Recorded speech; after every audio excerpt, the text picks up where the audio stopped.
At times, it may seem that a child's memory is only slightly better than that of a guppy fish. However, the reality is that many hastily spoken phrases linger in a child's mind for a lifetime. Often, these are not the words one would wish to carry through the years. No matter how adept you are as a conversationalist, quick to catch sarcasm, distinguish irony from post-irony, and read between the lines, all your communicative skills mean little when engaging with a small child or teenager. They take much at face value and interpret words literally. It's not surprising that when transitioning to the more primitive level of communication, childhood, we often find ourselves saying things we would never utter in a dialogue with an adult.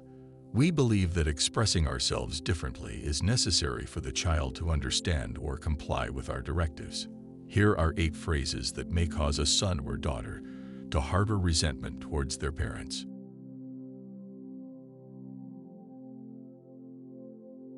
First, look how well Sam is doing, and everything is constantly falling out of your hands. Firstly, comparing a child unfavorably to their peers is hurtful. It fosters feelings of envy and resentment towards friends, making the child think that perhaps mom favors Sam because he appears to be more splendid. Secondly, it insults the child, not just criticizing something they did wrong, but almost accusing them of perpetually doing everything wrong. There's a substantial difference, and negative motivation doesn't work for everyone. Second, actually, your father and I wanted a girl. Parents sometimes candidly express in front of their son that they had hoped for a girl or vice versa. Need it be mentioned how unpleasant it can be for the child, whether a boy or a girl, to realize they are not the embodiment of their parents' desires? Is there any way to gain their approval if you were initially an unwelcome presence? Third, Susie is, of course, a beauty, unlike you. While most parents naturally see their child as the smartest and most beautiful, sometimes reality hits that others might excel in certain areas. It's unnecessary to repeatedly remind the child of this. They are likely aware of their classmates' and friends' strengths. Don't forget that your genes are part of the child's makeup, so if anyone is to blame for their appearance not meeting conventional standards of beauty, it's you. Fourth, who needs you besides me? A perilous phrase often wielded by parents and grandparents to manipulate children and teenagers.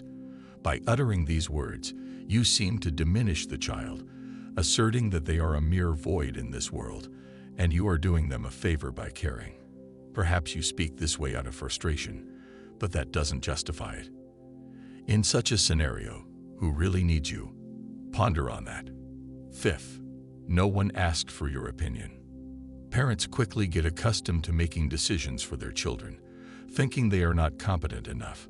While this might be true in some instances, how will a child grow into an individual if they are not allowed to choose their clothes, breakfast, or hobbies?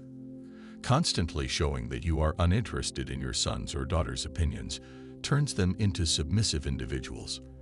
In adult life, such a person will struggle, habitually agreeing with others without relying on their own thoughts. Moreover, you convey to the child that you are genuinely unconcerned about their feelings, prompting them to hide the truth from you. Sixth, nothing here is yours. It's my house. It seems that as soon as a child enters adolescence, this phrase echoes more frequently in the household. Teenagers become more vocal about their desires and needs, sometimes in a way that doesn't sit well with parents. However, this formulation almost pushes the child to seek part-time employment to justify the roof and bread that mom and dad generously provide. The child starts feeling guilty for burdening their parents with their existence, although they could always retort, "I didn't ask to be born." Seventh, you will never change. Even if you dislike how your child behaves in certain situations, or you've given up on instilling a thirst for knowledge and motivation for studies, writing them off with this phrase is not the solution. What do you achieve by making the child feel even more disappointed in their abilities? If you don't believe in the child, they won't believe in themselves. Eighth, you're talking nonsense again. Returning to the initial point, children's problems may seem like naive babbling compared to ours.